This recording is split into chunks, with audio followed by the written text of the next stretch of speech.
So everything discussed here is not financial advice as usual. It's purely for educational basis. Do read the disclaimer. Let's start off with a bit of price action analysis. I wanted to give you a brief of the market overview because as we go in the next 2 months before year end, we want to understand if anything has changed significantly from before and understand the latest backdrop of what financial markets are looking at. So something that's been topical over the last few weeks has been the US bond market, particularly at the long end of the yield curve. So with the Fed cutting rates sometime in October, or no, sorry, was it in September? This is probably an unexpected move for the vast majority of financial market participants. So basically what we are saying is from a month ago, the long end of the curve, which means, let's say 3-year above to 3-year and above from 3, 5, 10, 20, 30-year rates, they've all been moving upwards.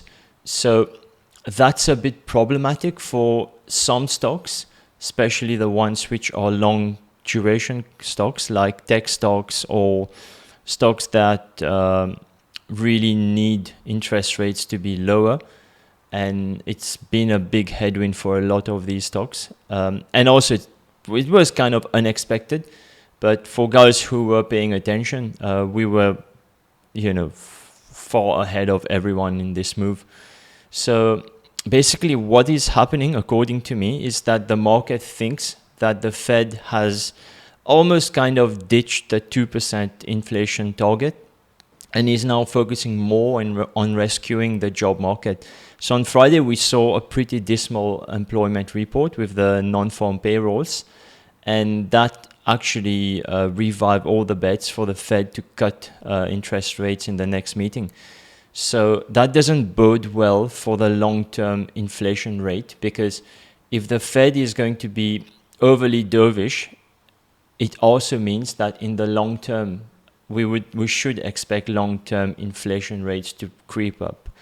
So it might not be a big deal if inflation rate moves from 2 to 3% in the short term, but if it's consistently above the 2% target, let's say by 0.5% or 1%, that's quite significant over the long term.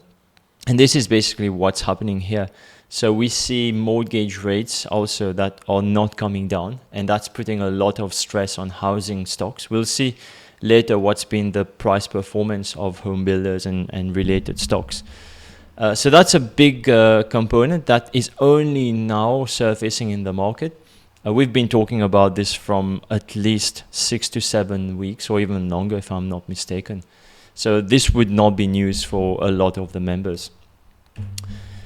Just quick look at what US equities have been doing. So the S&P had a relatively bad week. So it's part of a big roaring bull market move, right? So one bad week means nothing. It's still very close to all-time highs, but we still have to take into consideration the dismal week that it's had. And that predominantly came through when we had the large caps reporting. So as an example, the results haven't been that great for companies like FedEx, Microsoft on, was it Friday, when they warned about the revenue from their cloud segment.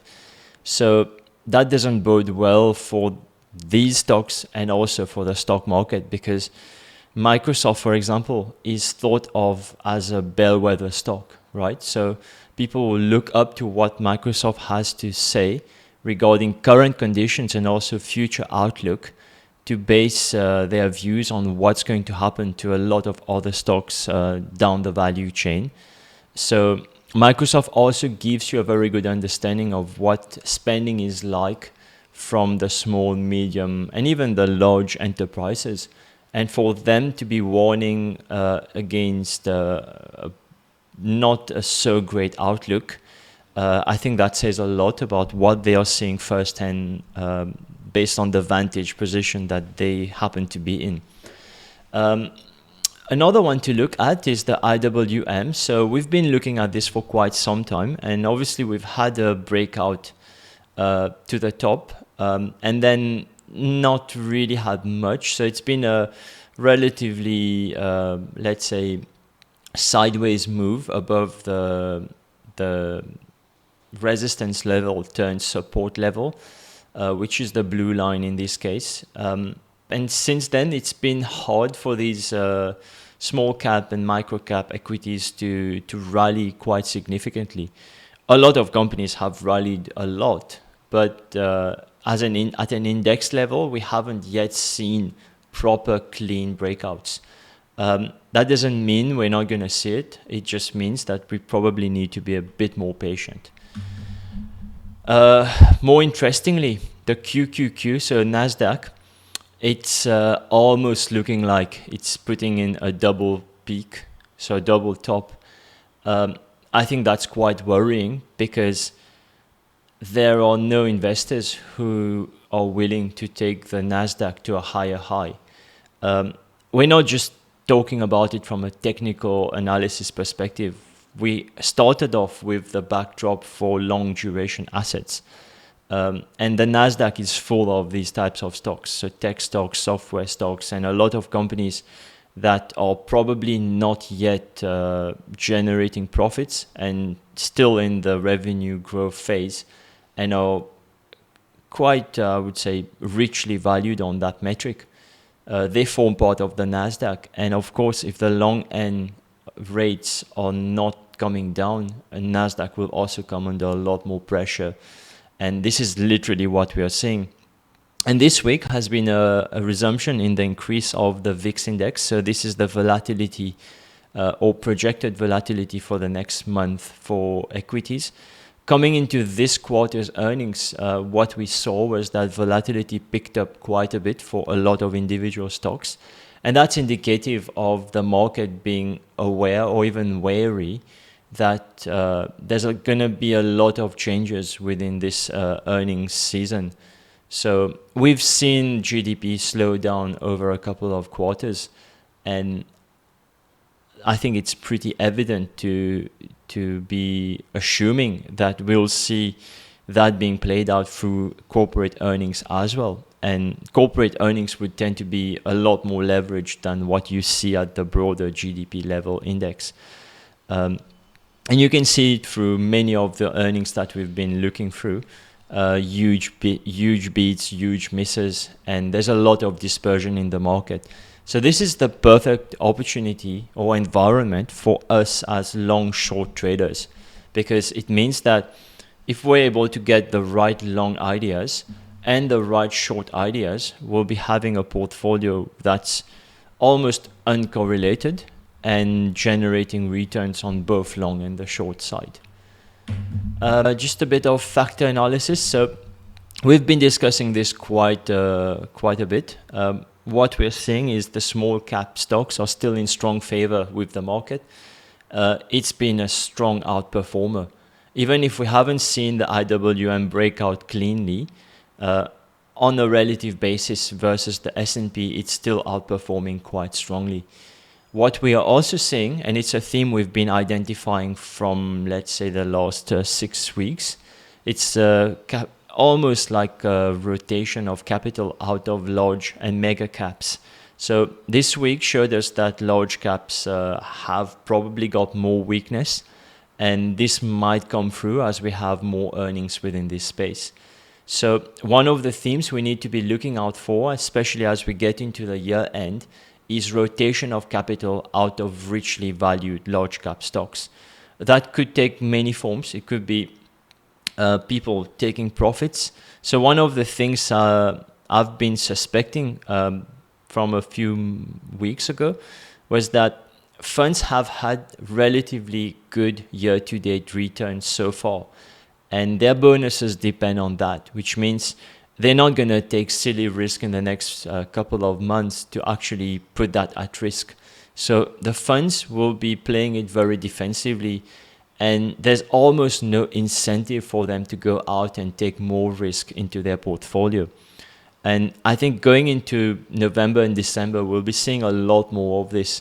a lot of funds will either just be taking profits and staying with high levels of cash or getting more defensive with their setups, or if they are going to deploy capital into new ideas, they will be into ideas that are more from the value type of segment. So low PE value, small caps, mid caps that have been kind of not necessarily been in favor or even overlooked by the market and the large number of participants out there. So that's kind of the backdrop in which we are getting into. And it's important for us to keep that in mind because even if we're going into year end, we'll still be trading quite actively in the next 2 months. So we want to be on top of these things. And if we identify certain trends, we want to be playing them in our portfolios and making significant returns out of these. At a sector level, so it's been a rough week. As you can see, most sectors were red. The S&P itself was down 1.38%. So compared to that, you'd say 4 sectors were significant outperformers. But even amongst the significant laggards, not outperformers, but even amongst the outperformers, you can see that quite a few of them were still yielding negative returns on a weekly basis. So from my perspective, I think we're starting to see this profit-taking trend that I was discussing earlier. So we see a bit of a reversal of the rallies that we had seen in utilities and the real estate sector from a few months ago. It's also been a tough week for tech, and that's to do with the long-term rates getting higher and also fundamentals becoming weaker for many companies in the tech space. One thing that was quite interesting was that we finally saw the industrials and materials sector, which might have peaked, so basically reached the top. And that's coming on the back of many months of the ISM PMI reports indicating contraction. So you would remember a few weeks ago, we were like, okay, we're getting negative or contractionary ISM PMI reports, but we still see the industrials and materials space just rallying in the face of these reports. But now I think there's a significant change in sentiment. And I think now what we've been discussing from a few weeks ago is actually about to happen. So if you're looking for short ideas, you could get 1 or 2 from these sectors, and they are likely to work out if you pick the right ones with the right actionable catalysts. So the only sector that had like a relatively strong performance would be the communication sector.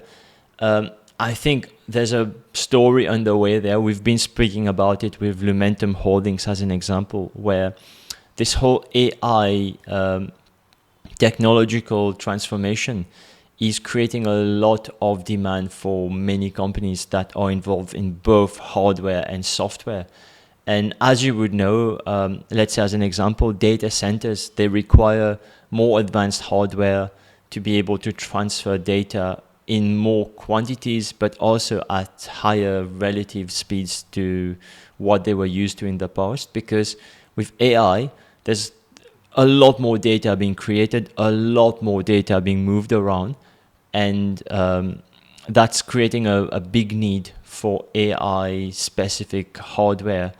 And companies like Lumentum Holdings have been at the forefront of these moves. So for those who haven't seen my video on Lumentum Holdings, it's on YouTube. You can take a look. It's an idea that we've dug deep, and I think it's a very well worked out idea. If you're looking to find an idea or similar idea in the space, it's probably a good place to start with your research, so you understand what are the moving parts of such a business model. And in whichever company that you're looking at, you can kind of identify these same similarities. There are many companies within this space, so it's not just Lumentum Holdings. You've got Coherent, you've got Celestica, you've got Sienna, you've got a whole panoply of them. Broadcom, although Broadcom is almost like a mega cap and probably too richly valued at this point. The other question I would also have we seen a bottom in the telco capex? So many of you would remember during the study for Lumentum Holdings, we identified that the segment that was booming were the data centers. And they also have telcos as their clients, but that's a segment that's been significantly underperforming for months. And that was predominantly because of high inventory levels that had accumulated post-COVID. So are we now reaching that stage where inventory levels have come down significantly, and at the same time we're having a boost in capex from telcos as interest rates are coming down? Are we at that point where we have a confluence of a few factors that cause a lot of demand for communications equipment companies like Cisco? Although Cisco is probably not the one you want to play this theme with. There are more specific ones which are in the small and mid-cap segment, which will have significantly more upside. So many companies in this space, we can probably do a thread on this if actually there's something to explore there. So my observations here were predominantly the home builders. So as we know, the S&P performed quite badly on the week. It was down 1.38%, and the industries that are in the red box are considered as underperformers, and the ones in the green box are considered as outperformers. So let's start off with the underperformers, because there are a few interesting themes there that we can identify. So starting off with home builders, it's been a couple of weeks of relatively bad performance. So home builders have been selling off, and that's in line with the long-term rates going higher and higher. So what's happening there is a lot of optimism was priced into these stocks, as there was a lot of expectations that the Fed will cut rates, and that happened, but rates have not necessarily reacted as people would have expected them to. So as rates got higher, mortgage rates have also not fallen by as much as people thought.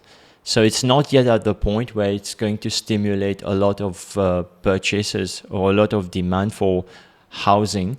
And the market is now suddenly coming to this realization that a lot of these home builders are probably priced a bit with too much hope in them. We'll also be having earnings soon, so keep an eye on this. There might be a lot of candidates ripe for shorting or even for going long. Then the next one, I think we've spoken, or I have spoken quite a lot about this. So oil services and oil and gas exploration and producers down massively. A few, maybe it was even 6 to 8 weeks before, when I was mentioning this to everyone, it's almost like everyone was ignoring me. So we were back in August, and I was showing you that, we have significant downside potential for oil services industries. And it's almost like no one wanted to listen to me. And now we're seeing that playing out. And I think there's a lot more to come. Keep in mind that these stocks vary quite a bit with the oil price. So I think another attack from Iran is imminent, and that will probably cause oil prices to go up, which could cause these stocks to rally a bit. But my whole point from August has been that all these rallies within these industries are to be shorted. So if we get a pop in a lot of these companies within these industries, do your work and figure out which are the ones that are good short candidates, and just try to get a very good entry point on your shorts. I think there's a lot of opportunity there. We also have the US elections that will eventually conclude soon. So if Trump comes back into power, it's likely that he would want a relatively low price for crude oil just to stimulate economy, stimulate consumer spending, and so on. So that's not going to be good for oil producers, because their revenue depend on the oil price. So keep that in mind. Within this segment, there are a lot of long and short ideas. So short oil producers, for example, but you could also go long refineries. Refineries basically make a margin between the gasoline price and the crude oil price. So assuming that demand for gasoline does not drop significantly, refineries will be able to still keep their margins or even increase their margins. And by virtue of that, I think it's probably going to be a good long. So do your work there. So my view on this sector is that companies that do not rely on the crude oil price for their revenue might be good longs. So as an example, let's say if you have a company that operates pipelines in the US, it's basically charging the clients based on the volume of oil or refined products that are moving through its pipelines. So nothing to do with oil price itself, although the oil price going up and down can influence the amount of volume of product moving in and out. But let's assume that that volume is not going to undergo a significant drop. And my view is that if we have a cut in oil prices, we might even see a stimulation in the amount of volume that moves around. Because remember, Trump wants the US to be a significant oil producer in the world. And that aligns well with what I'm trying to say in terms of a lot of volume of crude oil or even oil products moving around. And if you can find companies that benefit from a volume perspective, like pipeline companies, shipping companies, storage facilities, companies that have, let's say, crude oil as an input, as a raw material. As an example, if we look at airlines, they've been rallying quite significantly, and that's predominantly because the jet fuel prices are down as a function of crude oil prices coming down. So the margins for these airline companies are expanding thanks to a cheaper crude oil input price, right? Or jet fuel input price. So think about it from that perspective, because we don't just want to be short a particular industry. We also want to see if there are corresponding longs that we can have that will kind of hedge out the industry risk for us. A few others worthy of note. I think what I had in my notes were agriculture. So we are seeing consistent and underperformance of agriculture over a number of weeks. So I know it's in the outperformer box, but over a number of weeks, it's been like a big underperformer. So keep that in mind. Insurance sector as well. I think a lot of things are changing under the hood. So keep in mind that these companies have benefited a lot from interest rates being higher over the last few months, the last few years, and now that we're having a reversal of this, there's going to be a bit of repricing in this space as well.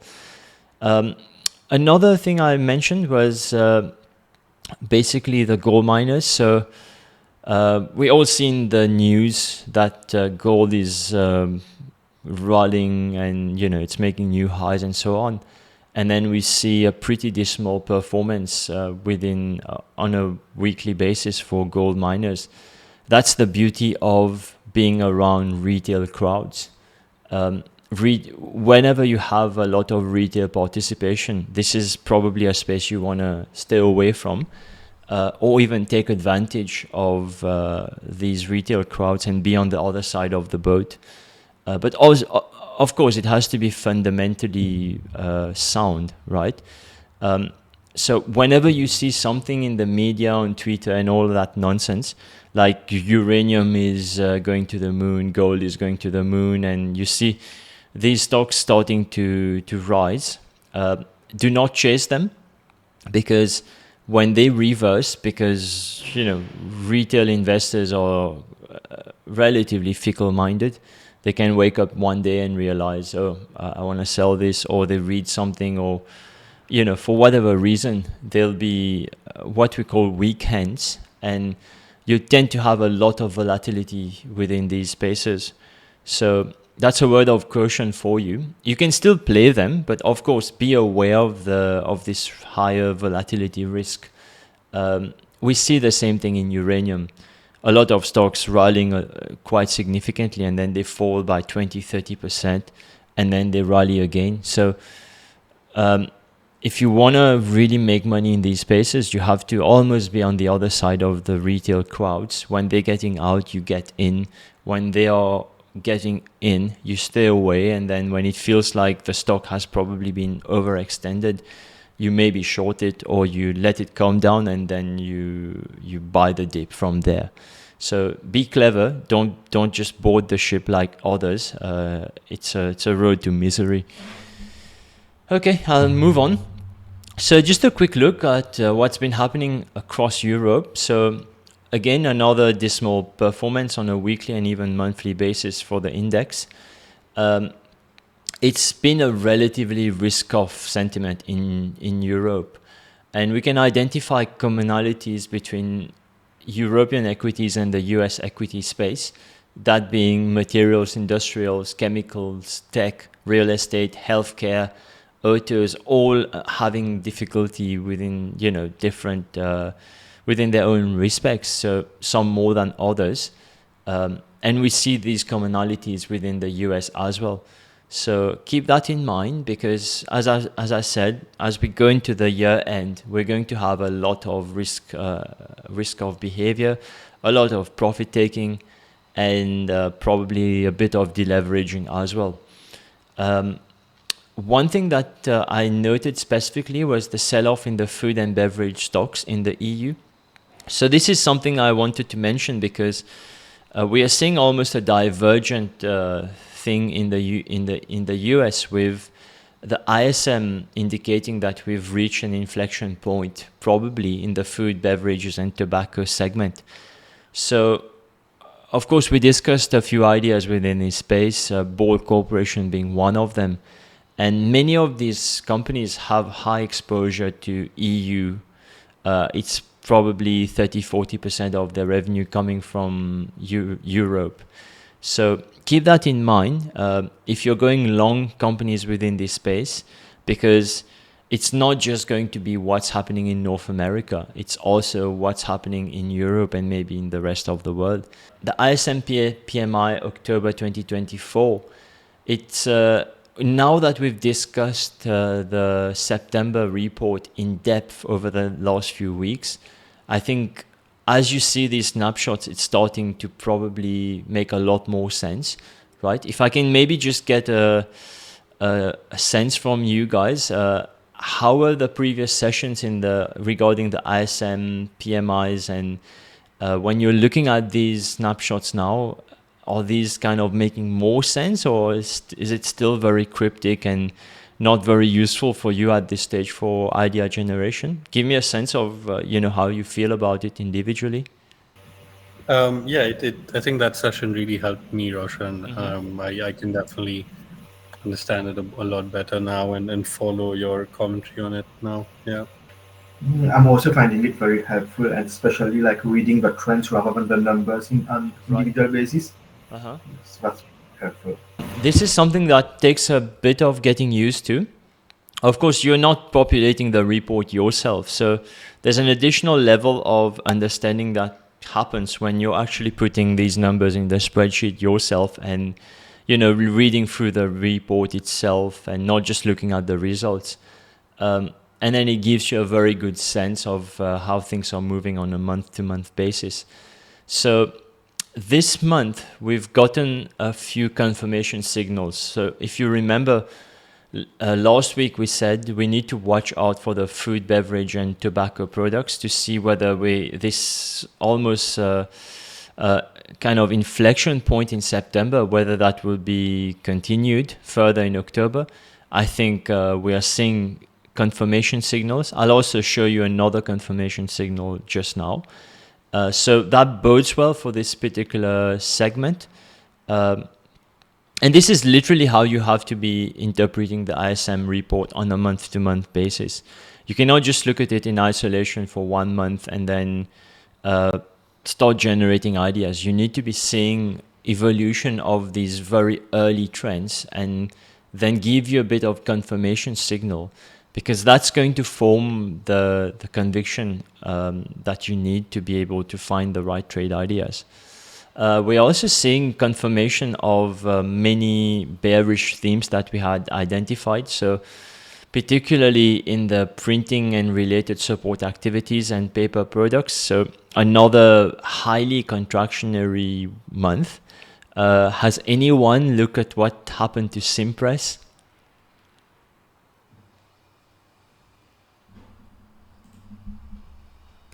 Anyone? No. So Simpress was down significantly. I think it was probably like 15% and above. And on earnings day, it was even more. So, it's not a company that's unknown to you. You would have heard me speak about it a couple of times on the presentations and in the Discord server. And then we have a stock that just sells off on earnings day. So it's not magic, or it's not like I have a crystal ball. I'm literally showing you my thought process behind finding these ideas. And, it's like the gap between what I know and what you guys now know in terms of, what's out there, what exists, what types of reports are there, and how predictive is one report versus the other. That gap is closing quite significantly, which also means that you should be able to identify a lot of these candidates. Of course, I don't expect you to be able to get from start to finish in a spectacular manner. I still expect you to, find a bit of difficulties here and there, struggle, ask for a lot of questions. But that's typical of the learning path. And I think you should all be, like I told you, right? You need to be, after you've realized this, you need to be able to, you need to be sitting differently. You need to be walking differently, because it's literally life-changing, right? If you know that on a monthly basis you have a report that gives you such predictive value and increases the odds of you finding great long and short ideas very consistently. Another trend that we identified last month was the computer and electronic products. So we've got another confirmation signal that things are expanding within that space. I've also identified a few other segments. I think two more that I want to speak about are the chemical products. So I want to speak about chemical products because chemical products are mostly the feedstock for other industrial processes. So if chemical products are struggling, chemical products themselves are a leading indicator for many of these other industries that you're seeing. As an example, let's say one example of a chemical product would be adhesives or lubricants or sealants, or let's say titanium dioxide. All these things, all these specialty chemicals are used in other industrial processes. So if chemical products are struggling, and it's been happening for the last 3 months, what does that mean? It means that we should not be overly bullish on industrials. So if you go down the value chain, that weakness that we're seeing in the chemicals products segment is likely to follow through over the next couple of months into the industrial sector. And we are seeing it in Europe already. We're starting to see it in the US as well. So it's setting the stage for you to go and find ideal candidates that have a lot more weakness, and that investors are probably not following that closely, and these companies could have significant downside potential from here. And then lastly, transportation equipment. Again, this is something we've been covering for months now, the auto sector it's not just the auto sector. It's got more to do than autos. It's also coming from this theme that because of all the uncertainty from the results of the elections and uncertainty related to monetary policy from the Fed, a lot of companies have been holding back on large capital investment projects. So of course that's got demand for a lot of these companies that produce these durable goods. And if you're not getting a lot of demand for, let's say, things like tractors or commercial fleet vehicles, machinery and so on, it's likely to hit the value chain, right? So that's literally what we are seeing. It's all. I think you would be quite excited to see how things are almost like moving in line, as if you're watching a movie in real time, right? Moving on, I wanted to spend a couple of seconds on this commentary. This is an important statement. The share of manufacturing sector GDP registering a PMI calculation at or below 45. 45 is highly contractionary. So if you're going below that, that doesn't bode well for the future of GDP. So that came in at 46% in October. So in September, we had 41%. And then in October, it's 46%. So the share of manufacturing industries that are highly contributive to GDP, that's coming at highly contractionary, or coming into the highly contractionary territory, has increased by 5 percentage points. And when I'm actually populating these reports, these Excel sheets, when it comes to sectors or industries that have been in expansion, it's probably 2, 3, 4. When it comes to manufacturing industries that have been in contraction, it's like 10, 11, 12. So that in itself is giving you a lot of indication of all the flux that's happening within the sector. Another part of the report that's quite important, it's the commentary section by purchasing managers from each respective industry. So you can read this on your own. I've highlighted a few that I think are interesting, and it's also tying in with the things that we've been following. So one thing that was quite interesting to see was now investment in commercial vehicles is also being halted. And that's in line with this whole delay or stopping of large capital investments. And then if we look at, let's say, the machinery segment, that's also following through. A lot of customers are almost like running their projects for too long and not reordering inventories or machinery or anything like that. It's a little bit of a wait and see approach. It's like people want to climb over the wall of worry, get on the other side, and then have a better view on the future before they start expanding their capital, the capex budgets. I think it's interesting to read that the month of October has been very positive for food, beverage, and tobacco products, and that's projected to continue into the year end. So that's in line with the commentary that we've been getting from this industry in the past. So, of course, this would be a fertile ground to be looking for long ideas there. And then finally, when we look at wood products, they seem to think that consumer confidence in building materials remains relatively strong, and they expect that 2025 will be better as we get lower interest rates, and that probably will stimulate demand a bit more for housing or for home repair and improvement products. I don't necessarily think so. I think we'll need a lot more in terms of rate cuts before we get that segment restarted. But it's important to have a diversity of opinions as well, and to understand what the consensus is thinking, and then form your own view on that basis.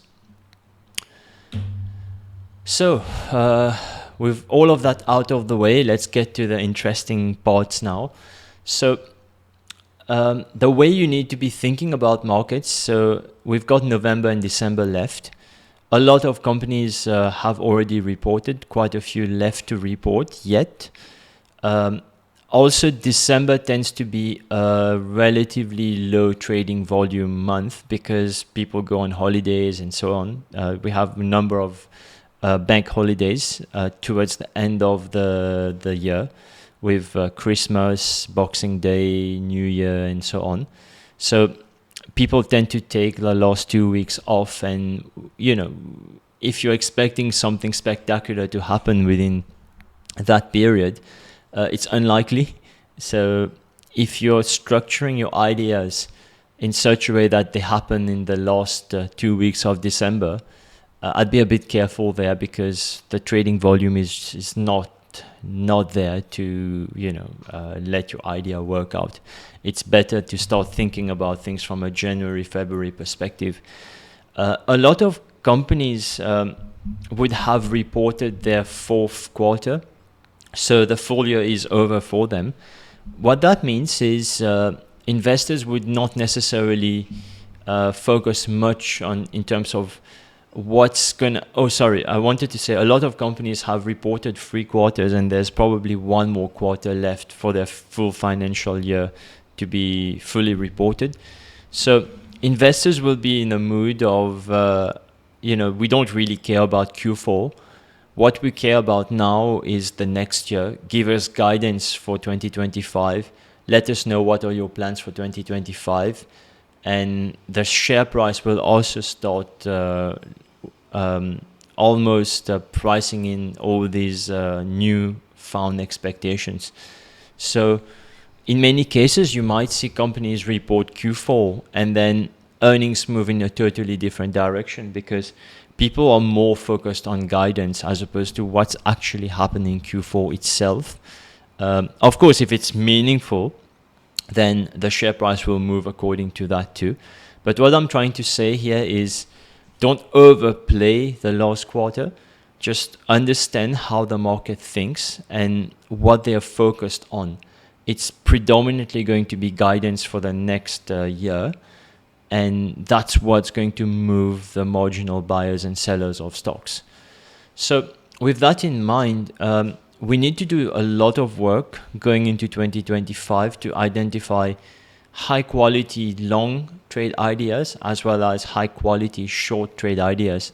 So the benefit of going into 2025 with a watch list that's full of ideas is that you know that you'll be playing a lot of these ideas over a 6 to 12 to 18 to even a 24-month on a 24-month basis.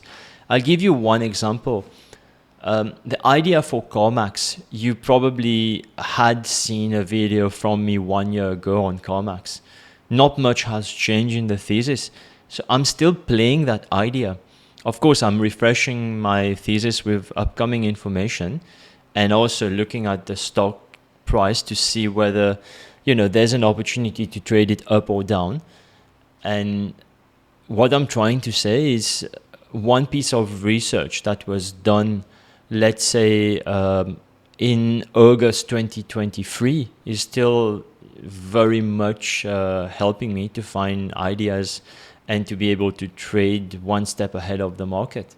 So that's the benefit of going into 2025, having done a lot of work and having all these ideas that are primed to move a lot in 2025. Also, from a market perspective, understand that participants come back in January and it's almost like the dial is reset for them. So their bonuses would have been paid out, and now the bonus for 2025 will depend on what happens from January to December 2025. So in January, expect them to be hunting for ideas that have a lot of upside, and they'll be seeking risk quite aggressively. So keep that in mind, because as traders, we need to know about these not necessarily always fundamental factors of the market. It's more to do with the market infrastructure and how the market is set up, and what's actually driving capital flows within different sectors, different industries. In terms of long themes, I think, as I've discussed, I think there are still a lot of high quality ideas in both the small and mid cap space that are primed to move. It's your job to go look for them and play them. There are so many ideas, and I'm not going to be spoon feeding people. I think so far I've been a bit more on the spoon feeding side and, pointing people in directions and so on. I'll be doing less of that, hopefully. Another theme that I think will also be in focus would be capital rotation from these growth or large cap, mega cap segments to value segments. So finding low PE stocks where, let's say, you have a new strategic plan to transform the business, and that can take the form of to reduce cyclicality of the business, reduce its debt, increase its margins, improve quality of cash flows. As an example, turn the business from a one-time revenue type of business to more of a recurring type business, a little bit like software. The market will give more credit for these types of businesses because they have visibility on the future revenues, and these tend to be higher quality cash flows as well. Another factor that I'll spend a bit of time in the next few weeks to discuss would be increasing free cash flow yields. So I think in the Discord server, I discussed the free cash flow for a company called Ball Corporation. And that theme of free cash flow generation itself is very important because if you remember my analogy, right, where you have a water tank and then you have water coming in and water going out of the water tank, right? So water coming in is basically money coming into the business, water coming out are expenses and so on. At the end of the quarter, you basically want the water level to keep going up, right? And that's literally free cash flow generation. The higher the water level in the tank, the more levers management has to pull, whether it's in terms of returning capital to shareholders as dividends, buybacks, issuing special dividends, and so on, doing mergers, so buying competitors to increase their own market shares, or whether it's to reduce debt, or even to reinvest in the business. So as traders, as we are looking at short-term time frames of 4 to 10 weeks, let's say, we don't always see the free cash flow generation impacting the company, right? That's more for long-term investors who, let's say, take a view for 3 to 5 years. They can clearly see how the free cash flow generated in 1 year is leading to this business becoming more high quality by reducing debt, reinvesting in themselves, paying higher dividends, and so on. But we have to recognize that although we have a shorter time frame, the stock moves that will happen will predominantly be from institutional buying, right? If we're looking for long ideas. And the institutional buyers will start to pay a lot more attention on these fundamental factors now.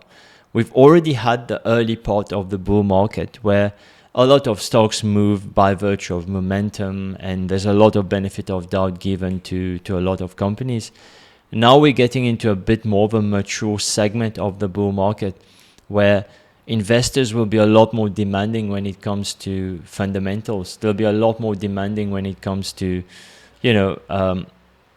this is what you said and this is where the business is at. So show me, what else is available within that business. Why is it that I should commit capital to buying this particular company or not? And in that environment, you have to also shift your idea generation a little bit to kind of understand what the institutional buyers of stock will be thinking about and focus on companies that are actually improving these metrics, because these companies will actually go up by a lot. I'll give you one example, a very clear example, Proto Labs. I think I discussed it around July with you. So I've been looking at it from May, and then we discussed it in July. So on Friday, it rallied by 38% after earnings. And that was on improving fundamentals and more proof from management that their transformational plan is actually being executed well. And the market is giving a lot of credit to these type of ideas. This week we'll have Trimble, TRMB, that will be reporting. I think that's another similar candidate for a PE expansion or re-rating upwards type of situation. So keep an eye on these ideas, but most importantly, find your own, understand what's the makeup of these ideas, and then go in the list of stocks that are trading and try to identify candidates that have these same types of characteristics. This is not very difficult once you've understood the backdrop and also once you've got a clear bias in terms of which sectors or industries to be long and short. And finally, I think turnaround stories will be back in focus as we get more long-term investors who start looking for the next leg of growth in an environment where stocks are probably a bit too richly valued and GDP is slowing down. So as I've said, investors will become a lot more demanding now in terms of fundamentals. And that bodes well for us because, we understand how to find all these different types of ideas. For those who are not familiar, you can look at my video on Tronox Holdings. I think that was a masterclass in how to look for turnaround stories, how to vet them, how to assess them, and how to make sure that your timing is well, that all the stars are aligning for that idea to work. So essentially what we'll be looking for is those ideas that are moving from a bear market to a nascent bull market within an industry. So like I always joke about, is you make the most amount of money when a company goes from absolutely crap to still crap, but not so crap. I think you understand what I mean, right? So that part of the cycle when sentiment changes and that's on the basis of fundamentals improving, that's a very powerful stock price move that can happen there. And if you are long these types of stock and you structure these ideas well within your portfolio, it's very easy to be making a lot of money, but also to be playing them a couple of times during the year. I think that's the most powerful thing about being one step ahead of the market with your thesis. If you're not prepared, then you have no chance. You'll be on the back foot. You'll always be chasing ideas, as opposed to what you should be doing is basically be prepared with your thesis, wait for your opportunity, get positioned, and then just get your rewards along the way. Get out of the trade and then wait for it to give you another opportunity. If that's in a month's time, 2 months' time, whatever, then play it again and then just, make very high risk-adjusted returns on that basis. It's a very small shift, right? It's all about being prepared, all about being one step ahead of the market. When it comes to short themes, so a few things that I think you would have seen me talk a bit about it in the Discord server. So there are quite a few high PE stocks where, growth within the company itself is faltering. And I think investors are about to challenge the high PE multiples. So investors becoming more demanding or even fickle means that they're not just going to be paying all sorts of high multiples for any type of companies. They'll be re-underwriting a lot of ideas and making sure that they are not overpaying for these companies. So companies like Floor & Decor, as an example, it's growing at like 0.1% or something from a revenue perspective. Earnings are coming down and it's trading at 50 times forward PE, I don't think the market will be very kind to these kind of ideas. And if we get positioned as shorts, I think there's a lot of opportunity out there. You have these in the tech software space. Another example that we had this week was Wingstop. We discussed it last week, and I said I was not seeing all the signs aligning for shorting it, but even then it sold off like 25% post earnings, and that was predominantly because it was priced for perfection, and then it announced growth numbers that were not to the market's taste. And it's literally the scenario we discussed, but I just didn't have enough conviction at that point to be positioning as a short. So these ideas are out there. They're happening week in, week out. That's my whole point. I'm not here to lament on things that have happened and we probably haven't participated, but I'm here to give you a sense of what the market is doing under the hood, and to just take all the noise out from the market and point you in these directions. Because they always say, right, success leaves clues, and it's the same in the market. The market is telling you what type of trades are working, and it's your job to go find them out, position for them, and then just make great returns on that basis.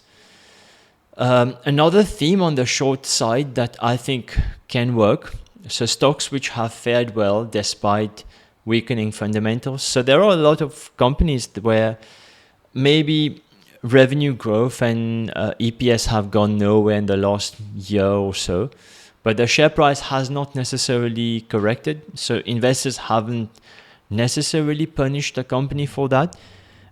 Investors have been more in a wait and see approach, and giving a lot of benefit of doubt to these companies that maybe they're undergoing a couple of weak quarters, and growth is about to come in 2, 3, 4 quarters.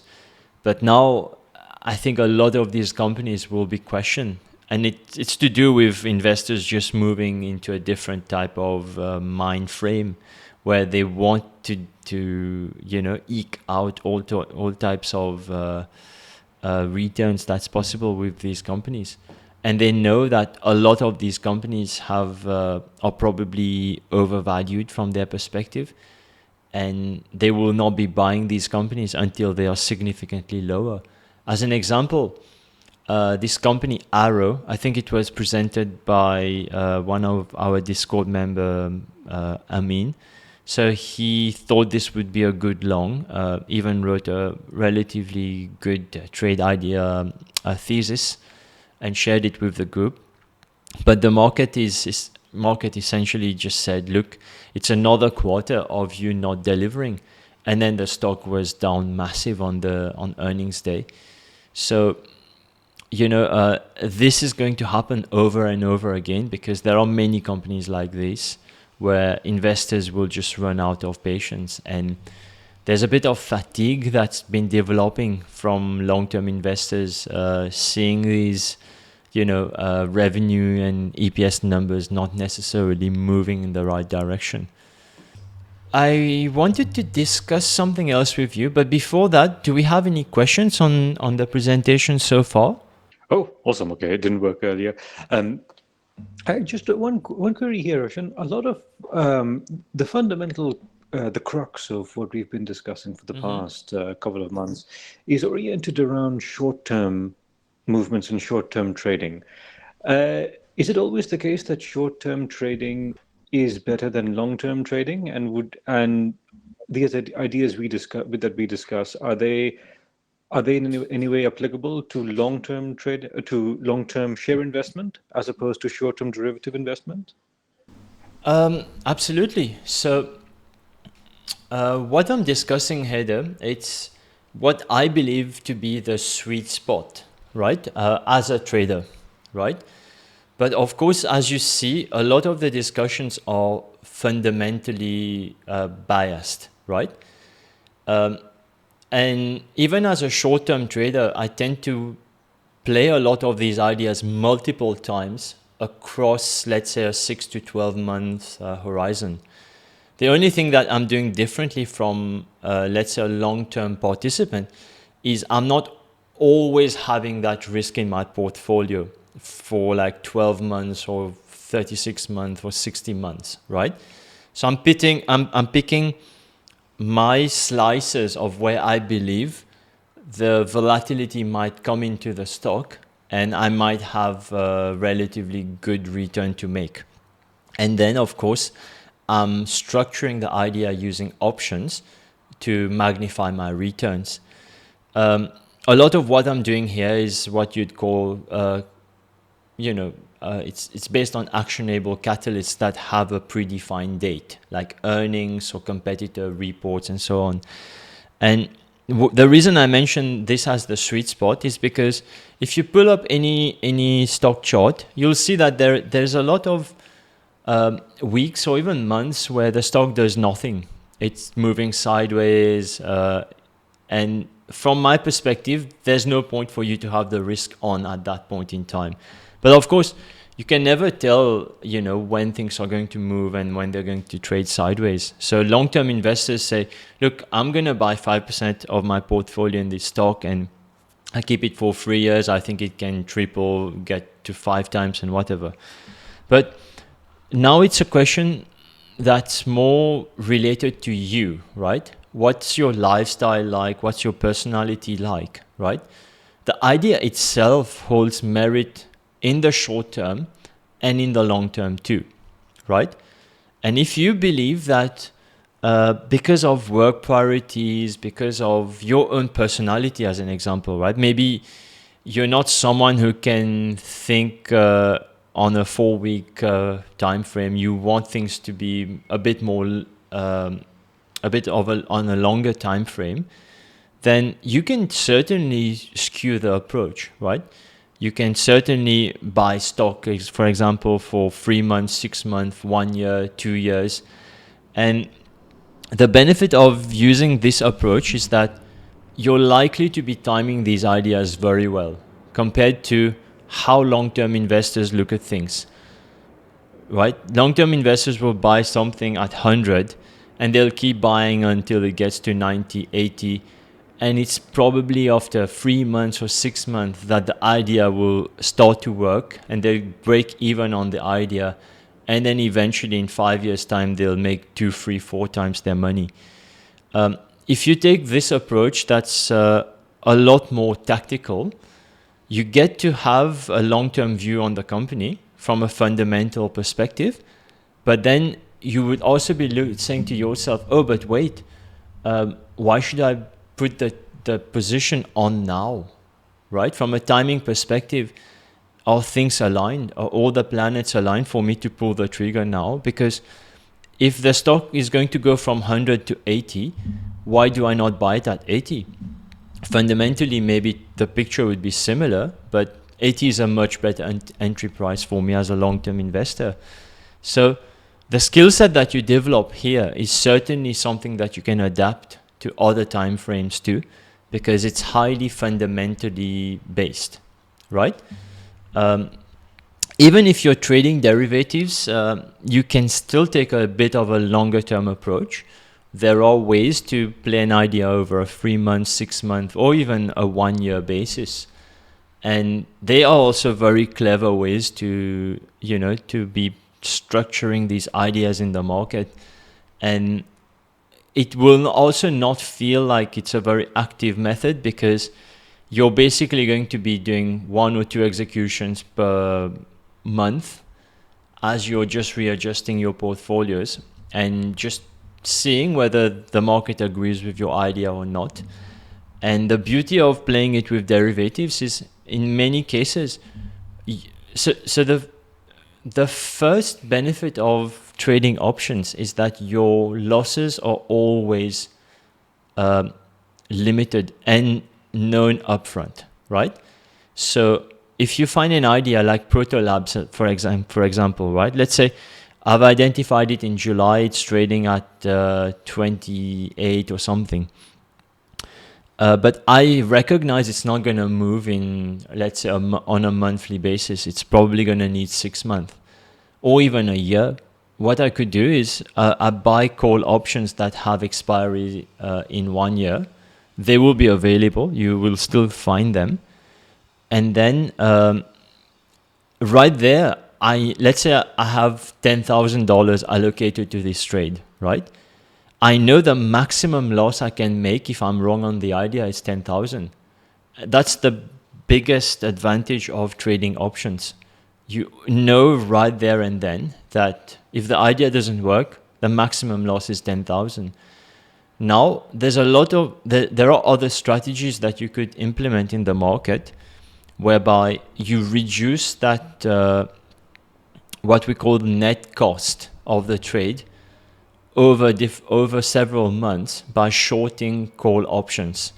So the whole idea is that over the whole duration of the trade, you're still long volatility on the stock, but in these moments of inactivity or when the market is not agreeing with you, you're taking advantage of that volatility and you're basically reducing your net cost from $10,000 to maybe $8,000 to $5,000 and so on.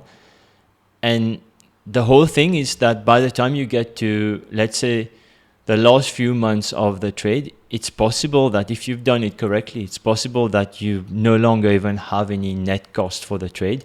So you're riding a free trade. If it works, you make $50,000, $100,000. If it doesn't, you lose nothing because you've already reduced your net cost to zero. So these are very advanced option trading strategies. But all of that makes no sense until you've got your trade idea generation process, firmed up and, really well done. There's nothing that will save you if your trade ideas are not good. Risk management, nothing will save you. You can be the most clever guy out there. You can be the best risk managers. If your trade ideas suck, you will eventually die. It's literally like, okay, if your trade ideas suck and you're a very good risk manager, so instead of losing in 2 years' time, you'll maybe extend that for 1 year, but you'll eventually die. Right? Does that answer your question? Yes, and more. Thank you very much. Yeah. So I think it's a very important skill to develop, Haider, because then it gives you choice, right? You could say, okay, I want to be a long-term investor, but now I'm also equipped with the skills of a short-term trader, which means that this will give me a great advantage in terms of my timing. And also, along the whole duration of your trade, if let's say the stock pulls back, because you have the skills of a short-term trader, you know how to think about it. You know whether to cut the position or whether to increase your position, because short-term traders are looking at it very differently from long-term investors. And since you're playing it on a much longer time frame, you still think that your thesis is valid. This is something called as time frame arbitrage, because the guys who have shorter time frames and the guys who have longer time frames don't necessarily look at the risk in the same way. And it's literally a statement where you're saying, I'm purposefully choosing this approach because I want to be a beneficiary of, let's say, something called the time frame arbitrage. From my perspective, it just gives you a lot more choices to make. Okay, so I wanted to speak to you about this. When you talk about assets, right? Predominantly financial assets. So you have like what I call a risk asset spectrum, moving from the most speculative to the least speculative risk-free assets, right? So I've got a few examples here. So if we're looking at the most speculative segment, this would tend to be like nano caps, micro caps, small cap equities, crypto assets. And then slightly more speculative would be mid cap, large caps, mega cap equities, commodities, currencies. Then even less speculative might be fixed income. So government bonds, municipal bonds, and corporate bonds, although they are still a bit more speculative than government bonds. And then in the risk-free assets, you have US bonds, right? So you would have heard me speak of risk on and risk off sentiment, right? This is literally what I mean by this. When you have risk off sentiment, capital will tend to gravitate more towards the risk-free assets. So it doesn't mean that everything goes to the far right end. It just means that capital will be pulled more towards the right end. So capital will move from, let's say, equities into fixed income, into US bonds, or capital would move from, let's say, small cap into large caps. The flux would be more towards the right. And when we talk of risk on behavior, it's going to be the opposite, right? And this is, I think, a good illustration, and I wanted to show this to you just so you understand what exactly risk on and risk off sentiment mean. So in this slide, I've gone a little bit more in details, and this is predominantly equities, right? We've still got this risk asset spectrum, and I've taken out currencies, commodities, bonds, fixed income, and so on. So we're focusing purely on the equity section. The most speculative end consists of companies that are pre-revenue. So these would be companies that are doing a lot of research, like pharmaceutical companies. They haven't yet got a drug that they are commercializing, but they are still working at lab scale and, you know, spending a lot of dollars on R&D. And by virtue of that, revenue is zero. They have elevated cost in terms of R&D. These companies will not be making profits, right? But they still trade. They will still move up and down.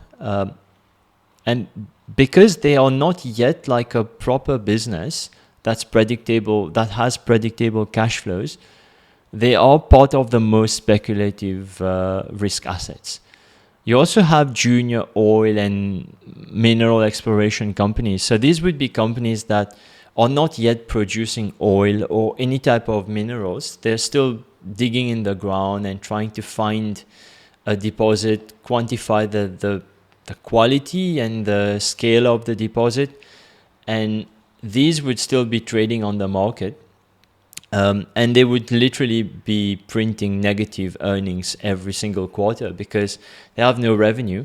And all they're doing is basically using the capital to drill in the ground and find either oil or minerals like gold and silver and so on, right? And then within this segment, you also have highly leveraged cash pool companies. So these would be companies like, let's say, Avis, where there's a lot of debt, the business is not doing well, it could go bankrupt in a couple of months. There are companies where you need a high reliance on product adoption.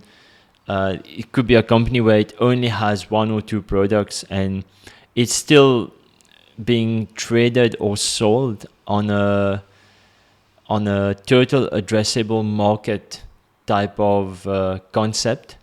So we haven't yet established whether there is a need or a demand for their products. And basically what management is selling is literally just a concept. It probably could even be before the proof of concept stage for the company. So you have a lot of companies within that space. We saw a lot of these companies in 2020 during the COVID era that were coming to the market, and they were rallying quite a bit. And these companies did not necessarily have much to offer in terms of actual products. But investors were just, they had the risk on hat on, and they were just buying all of these speculative vehicles or companies. And then you have companies that are nearing or emerging from bankruptcy. As you move to the slightly less speculative segment, you would have highly cyclical companies. We've seen quite a few of them. Companies with high revenue exposure to certain clients. So if you have, let's say, 30 to 50% of your revenue assigned to one or two clients, that's a bit of a risk, because if they decide to no longer order from you, you're kind of screwed. Companies with weak balance sheet, refinancing risks, and so on. And then you have companies where there is a high risk of obsolescence. So basically, they are selling a particular product that could go out of fashion in a couple of years, or even shorter than that. We've seen quite a few of these. In the hardware space, especially amongst computer hardware, you see this happening a lot. And if they are not innovating, if they don't have high R&D budgets to keep product innovation on, these companies can go from hero to zero very quickly. So from that perspective, they are still highly speculative. And then you have the more or the less speculative types of businesses. These would be large cap, stable businesses with large market share. One example could be Apple, Microsoft. So, in the next few years, they're still going to be around. They won't be bankrupt. There might be significant changes to their business models, but they won't be struggling for their lives, right? They have a large established market, and they'll still be, making revenue and profits from these established client bases. We would also have companies that have high pricing power, and they have competitive advantages within their industries. So you can think of many examples here, right? Apple is one of them. They have pricing power. They have like a whole world of people who are willing to pay anything for their products, even if the only difference is probably the model number. So that's an example of pricing power. It's also an example of competitive advantage. It's the concept of moat that I think Warren Buffett talks a lot about. So this gives a bit of security to the business, and by extension to investors in the business. You have companies that have healthy levels of operational cash flow that can finance their own growth. So that's why I think it's important to start looking at the free cash flow generation ability of businesses, because if you can generate your own free cash flow in a very healthy manner, then you don't need to take more debt to finance your growth. You can still do that, but you can use your free cash flow that's generating more cash for the business to finance your own growth into the future. And lastly, you would have companies that have high cash balances, low leverage, so they have a lot of room to maneuver in a downturn. And these companies would tend to be acquirers of smaller companies in their industries if you have a downturn. So they would do this to be able to increase their market share, or to be able to change their strategic approach to the market. So the company can buy its competitors on both a horizon. So if it buys one of its competitor, it's going to be increasing market share within the same industry base. But it can also do what's called vertical acquisitions. So basically, it starts buying companies along the value chain, and this will allow the company to start getting exposure to other parts of the value chain, which means that this can be significant revenue generator, but it can also help the company to take a very different strategic approach to the way it runs its business. In some cases, it can also allow the company to restructure its cost base. So let's take an example. If you have a company that, like Amazon, for example, initially it was just an online reseller or an online retailer. And then eventually it realized that it's spending quite a bit of money on cloud services, on hardware and all of these. and it realized that, it could just do all of these things in-house and get into a slightly different vertical, and by virtue of that achieve cost efficiencies that none of the others would be able to, because it's invested a lot, not just in terms of funds, but also in terms of the skills and developing its infrastructure to have a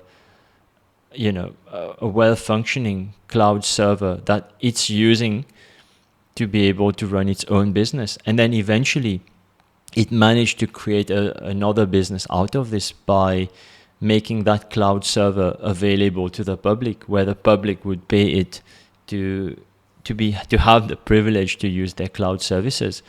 So that's how a company moves from being predominantly just a website selling stuff to getting into other verticals that gives them advantages that they would not have if they were just focusing narrowly on the industry.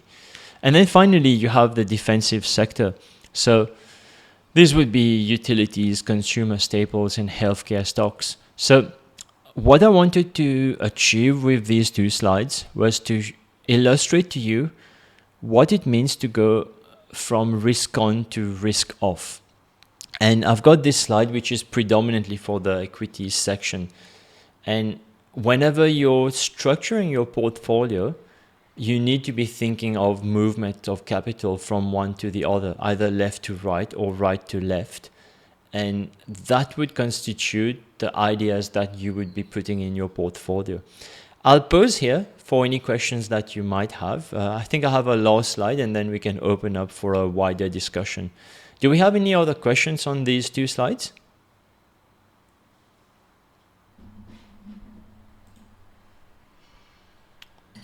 Any questions? Not wrong. I think it's a lot of information. Probably we'll have to think about it a bit. Yeah, of course.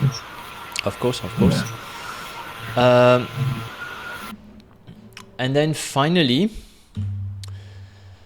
right. So this is essentially what you're trying to achieve as a portfolio manager, right?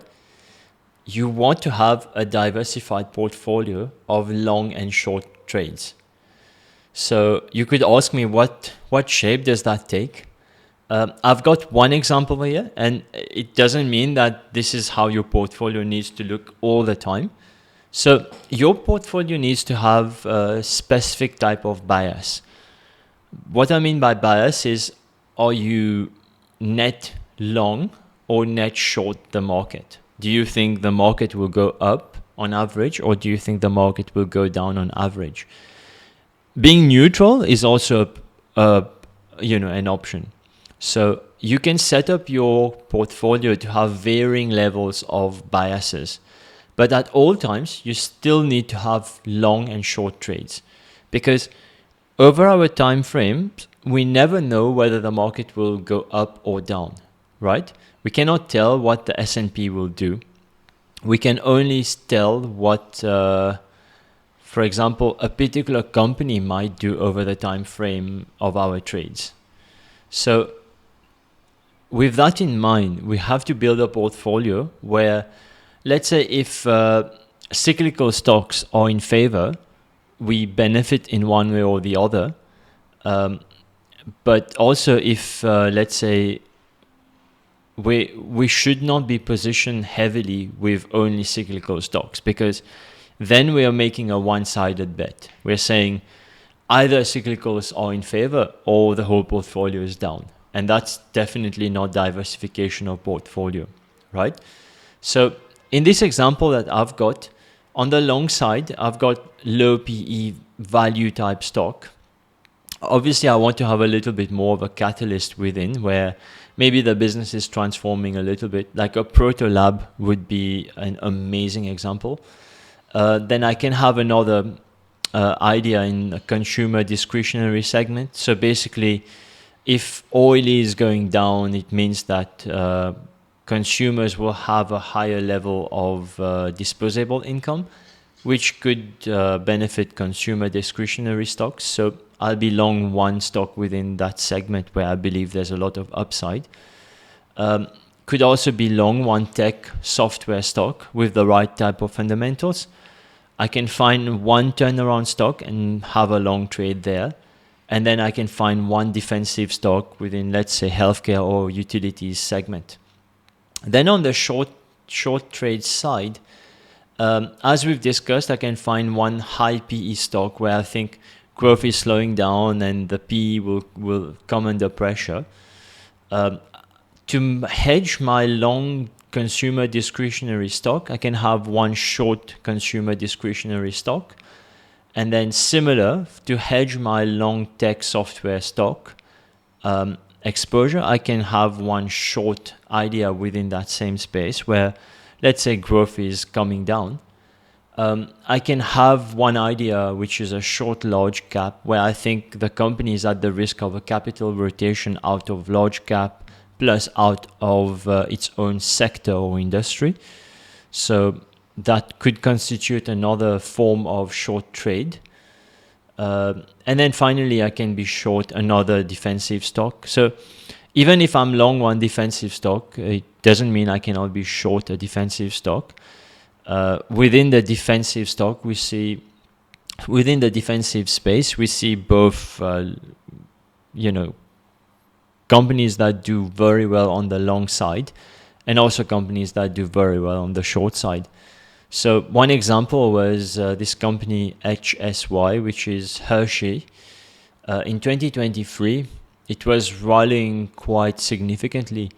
And that's predominantly because everyone was positioned defensively. So the valuations just got to, very elevated levels. I think the forward PE was something like 46 for a consumer staples company, where revenue growth is like 3, 4, 5%, and earnings growth is nothing extraordinary.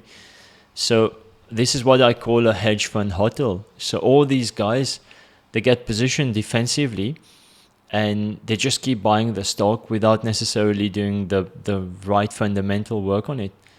And then eventually it goes to lofty valuations. And as they all exit, the share price comes down quite significantly.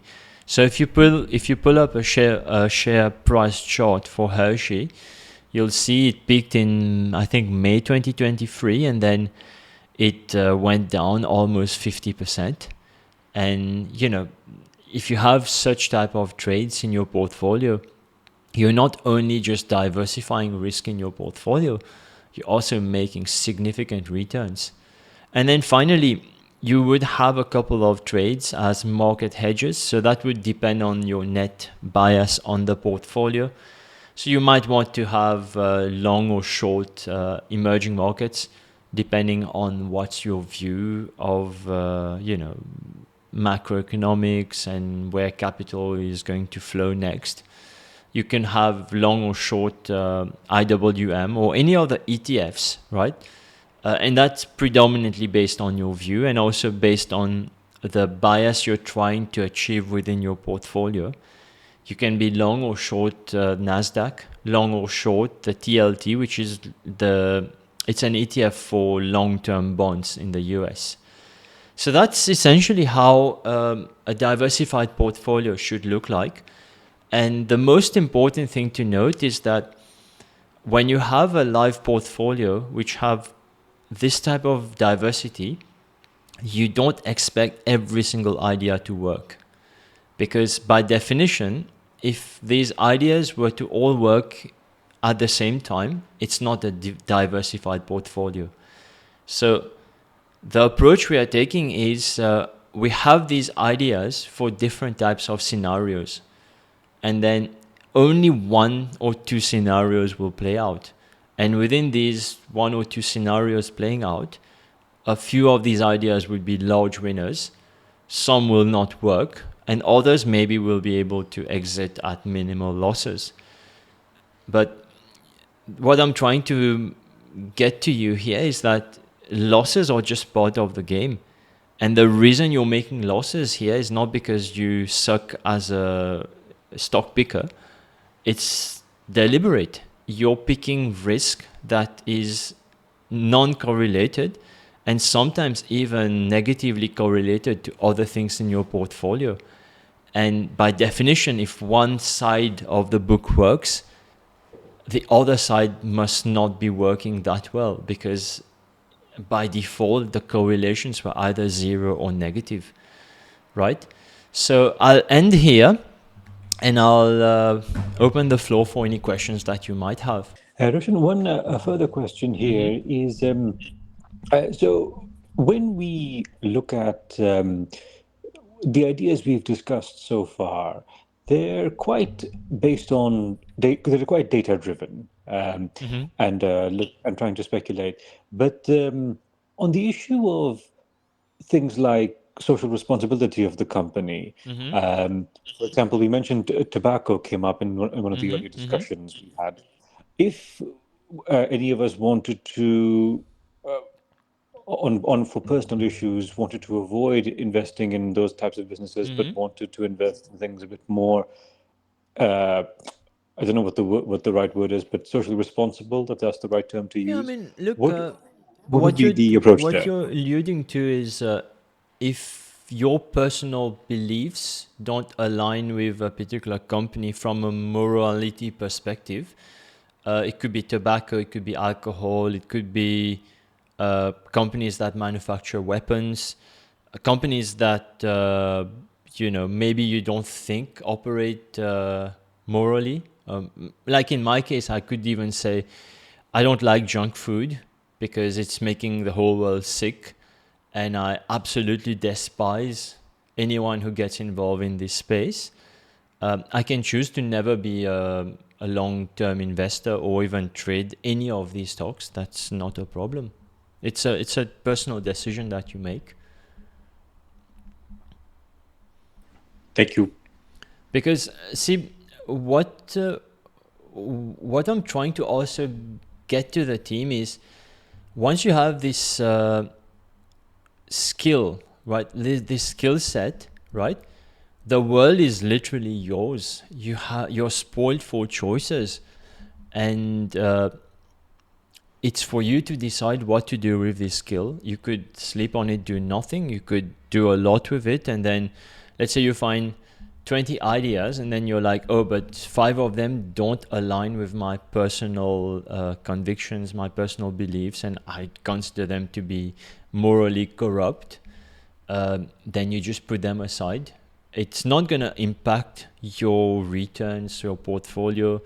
You're not living in a world where you're confined or limited in any way, because you want to still approach the world with a moral compass. If anything, it's giving you a lot more opportunities to sift through and never make you feel like you have to participate. And that's a very powerful thing in my view. Thanks very much, as always. You're absolutely welcome. Like I'll give you an example. I knew very well that a lot of these companies that manufacture weapons in the US, weapons or aerospace and all of this thing, I knew very well they'd be up 50, 100%. But it doesn't align with my moral compass, right? I will never trade them just to make stats look good on my portfolio. It's beyond the point, you know? Thank you. Any other questions? Yeah. Hey, hi, Roshan. Hey, how's it going? Good, good, good. Hey, I have a question for you.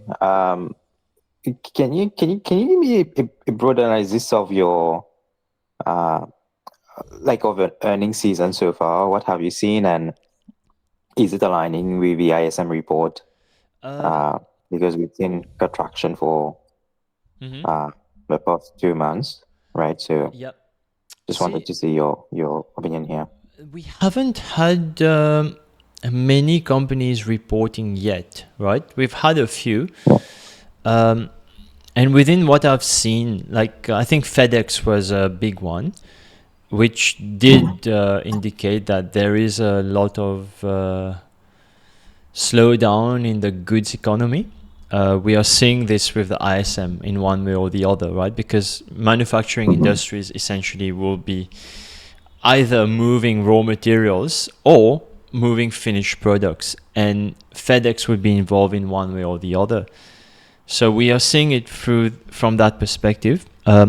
Also digging down in the transportation stocks, we've seen, I don't know if you've covered one or two, but we were looking at a couple of them, the large ones. It's not coming to my mind now. Night Swift and a few others that are more like multi-line multi-line trucking companies. But what I mean by multi-line is they are involved in segments that, let's say, get the containers from the ships, which basically is called upstream. And then they also involve in the downstream segment, which is basically delivering containers or finished goods to the end users. So these companies are also not growing a lot. They, it's getting very nervous in that space. So from that perspective, you're seeing what we've seen as contraction in the ISM play out. Within the industrial space, I haven't done much work at a company level to see exactly whether things from the ISM are being mirrored there. I would not doubt that it's being mirrored. The counter trend to the ISM is basically this bring back manufacturing to the US theme. So within, let's say, commercial construction as an example, it's been doing very well for that reason, because people need more warehouses, people need more industrial space, right? Even if residential construction has been disappointing, the commercial segment of construction has been doing very well, and that's the counter trend, right? So the ISM itself is not going to give you that level of breakdown or perspective. So you will have to know about what's happening in other parts of the market, both in the private sector, public sector, and then mirror that with what you're seeing in the ISM. So the ISM is there to point you in the right direction. It's kind of giving you clues as to where the wind is blowing, but it's not the holy grail in itself, right? I think I also mentioned that for almost 2 years, it was almost pointless to look at the ISM report because it was not being reflected in stock prices, because other things were driving the share prices at that point in time. And I think now what's happened is we've passed that abnormal phase following COVID, where the business cycle and every industry cycle has kind of been, I don't want to say manipulated, but almost like distorted, and it's not necessarily performed as per historical trends or on a historical, as per what normally transpires on a historical basis. And now we are moving more towards a normalization of these cycles. So a lot of share prices are still looking at what's happened in the recent past, not taking into account that eventually these long-term trends, they are still well in place. And as you have normalization of these mini cycles, the long-term trends just take over, and within a couple of quarters, you'll see meaningful revisions in the numbers. The auto sector is a very good example. If you just keep extrapolating last quarter onto the next quarter, I think that's a bit of a dangerous approach to take. Right. And just to follow up to that, you said the ISM report was not useful at all over the last 2 years, but overall, ISM report is kind of the starting point, right, for trade idea generation. Not all of them. It's a starting point. Not all of them. It's a starting point for trade ideas that come from the ISM.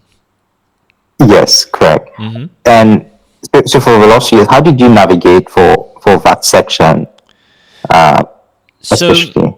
look, I have almost like 6, 7, 8 types of ways to generate trade ideas. ISM is one of them. At the end of the day, the ISM is giving you a shortcut in terms of where to look, right? It's giving you that direction of the wind. But if you're looking at individual stocks within an industry or narrowly focus on a particular industry, you will get that information anyway, right? So if ISM is not giving it to you, and other things might be driving the market at the time, then you will have to look at other, in other places for your trade idea generation. But by and large, the trade ideas come through from individual stock analysis, looking at competitor reports. So let's say there's a company that reports today. I'll look through it and I'll be like, okay, that's interesting. What's happening to other companies within its industry? And then I'll realize, or even up chain or down chain, right? Yeah, exactly. So basically, you look at a random report and then you're like, oh, actually this industry is booming, but what other companies could benefit from this move? And then some of them can also be thematic. As an example, if we have the bring back manufacturing to the US, who are going to be the winners? If you have an electrification theme going on, who are going to be the winners? If you have an AI theme going on, who are going to be the winners? And within these themes, you can find tens of ideas because it's a very wide, exposure. You have hardware, software, you have many companies involved which will be impacted. Same thing for EVs, for example. If you have a move towards EVs, there's a whole panoply of companies that would be benefiting. So that's another way to generate ideas. I think also sometimes you have, let's say, macro events happening. Inflation, you have, what's that? You want to find companies with pricing power. You want to find companies that don't have pricing power. You want to find companies where inflation will affect them disproportionately. You want to find companies that will be affected, let's say, by freight costs rising, or the other way around. Sometimes I will look at other industries where there is a fundamental shift happening in terms of supply and demand. That could be shipping, that could be oil and gas. So you can see, right, these are very different ways of looking at the market, nothing to do with the ISM per se. Some of the ideas can also be based on macro factors like interest rates. So you'd go hunting for companies that need to refinance, and on that basis they would not be able to find cheaper finance, which means that's negative for the equity, and so on and so forth. So the more you do, the more you will learn about these things. It's like a very intricate web, and the more you do, the more you'll be able to crisscross and, eventually get to the bottom of things.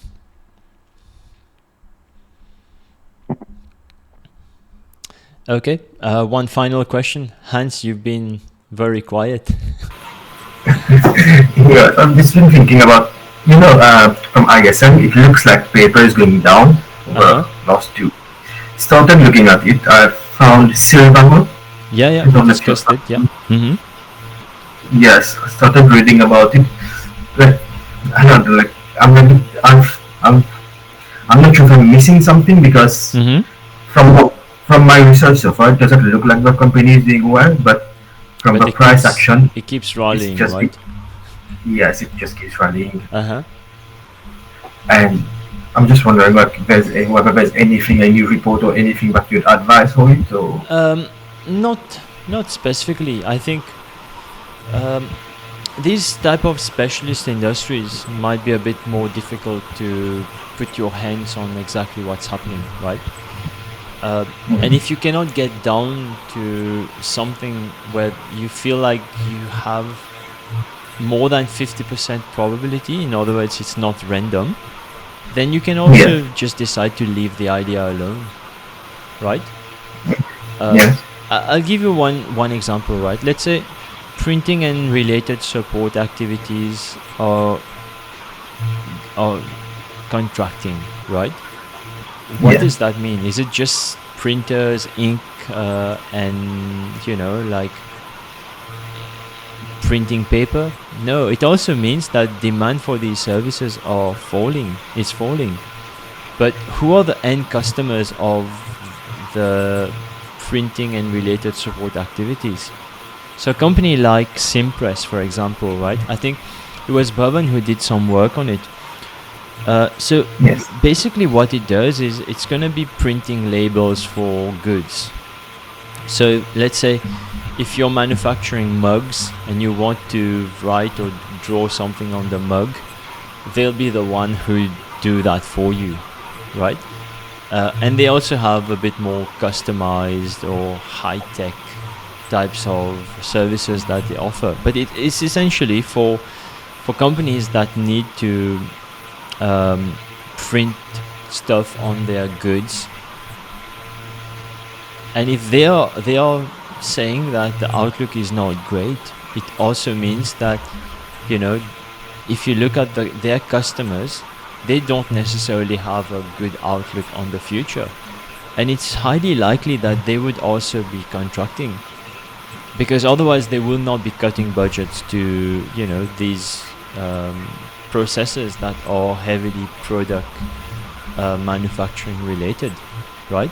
So it's for you to kind of sift through it and go from one place to another, but always be moving to, an idea that has high likelihood of playing out. And it's the hardest part is that you don't get the definite answers, right? Otherwise, this report would never work. The hardest thing is you have to use your perspective and, hop into a few places before you eventually find something that, looks right. And I promise you, the more you do it, the better you get at this. Like, for example, what I've just discussed with you, it's not like I have prepared remarks for this, right? I'm just speaking on the fly. And the reason I can tell you that is because I've researched Simpress maybe 12 months ago. So I know about that. And that's kind of etched in my mind, and it's created a few more dots in my mind, which I can always connect to whatever's happening. The other thing I wanted to mention to you is printing also involves a lot of like brochures, billboards, and all this advertising type of material, right? So if demand for these types of products is declining, does it mean that advertising budgets are being cut? What does that mean? Can we find companies that have exposure to physical type of advertising products like brochures, billboards? Because a lot of advertising budgets go to online services like Facebook, Google, Microsoft, and so on. I think these would still not yet take a hit, but the physical ones, like, can you advertise in a magazine? Can you advertise in a newspaper? Right? I think these are likely to get cut quicker than the digital form of advertisement. So this reads as printing and related support activities, paper products, and so on, but it's given us a totally different direction to look at, right? The paper product thing is also related to packaging material, so these corrugated paper sheets and so on. If that's contracting, what does it mean? The goods economy is slowing down, right? Yes. So think about it from that perspective.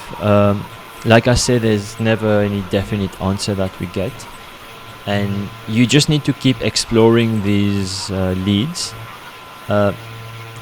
It's not getting into rabbit holes, it's just exploring these leads to establish whether there's validity to whatever you're thinking or not. But think about it, right? Like what was life before you had seen this slide, and let's say a couple of weeks before we discussed the ISM report? Far less, far less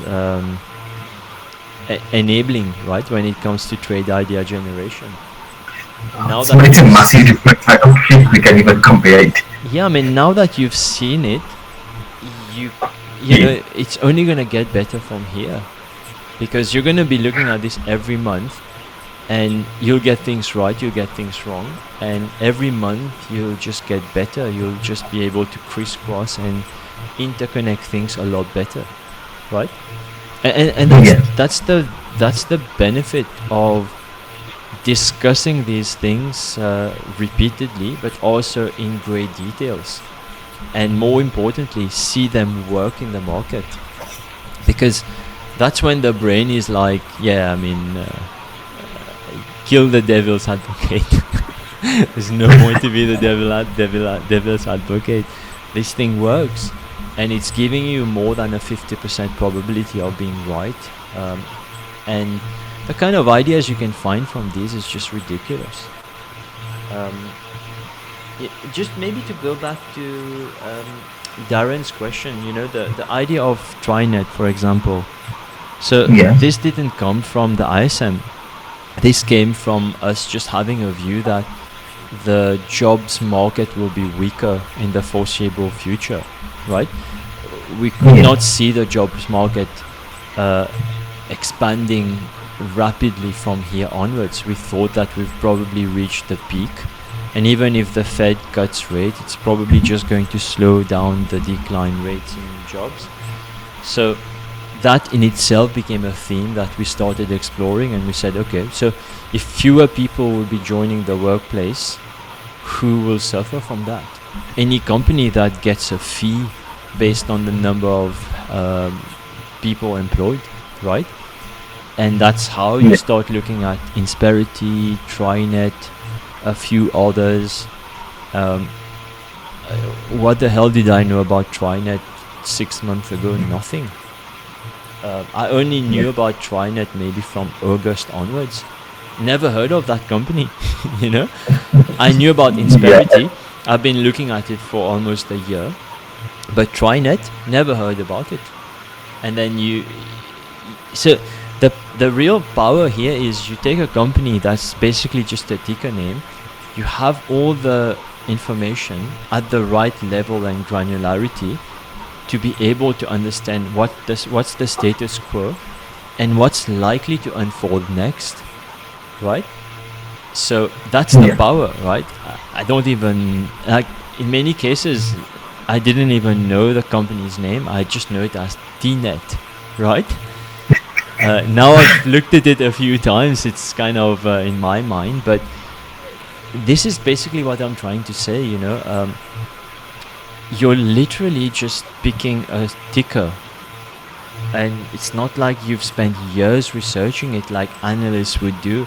Analysts specialize in a particular industry or sector, and they spend years looking at the same companies, filtering through it, speaking to management, speaking to C-level staff, and all of this. All of that is useless information, right? And they're just doing it to call themselves specialists, but it's not actually improving their core understanding of the company, and most importantly, what's going to move that stock, right? Whereas we are guys who are just sitting at a desk anywhere in the world. We have access to top level information, and we are forming our independent view on the company and figuring out what could happen next for the company. And on that basis, we have a much higher win rate than what the specialists supposedly who are looking at this company, this industry every single day have. That's powerful, right? Yeah, I remember for this one particularly, like you started with Insperity, and then you went to Corn Ferry before trying it. Yeah. And then there was this other company called, I think the ticker The name Man is something. MANU. Yeah, I remember. Yeah. And I mean, if you look back, both Insperity and TNet have been huge winners. Not winners as in they've rallied, but they've been great shorts, right? Great shorts, yeah. If you shorted Insperity at 93, it got to, I don't know, 80 something. You've made serious money on this trade. TriNet is ridiculous. I mean, TriNet has a lot more to go. Yeah. Okay, so any more questions? Right, thanks very much. No, that's it. Thanks very much. Super. I'll end it here. Let's take it over in the Discord server. I hope this is helping, eh? It's very helpful. Super. Glad to hear that. Okay then. Thanks, guys.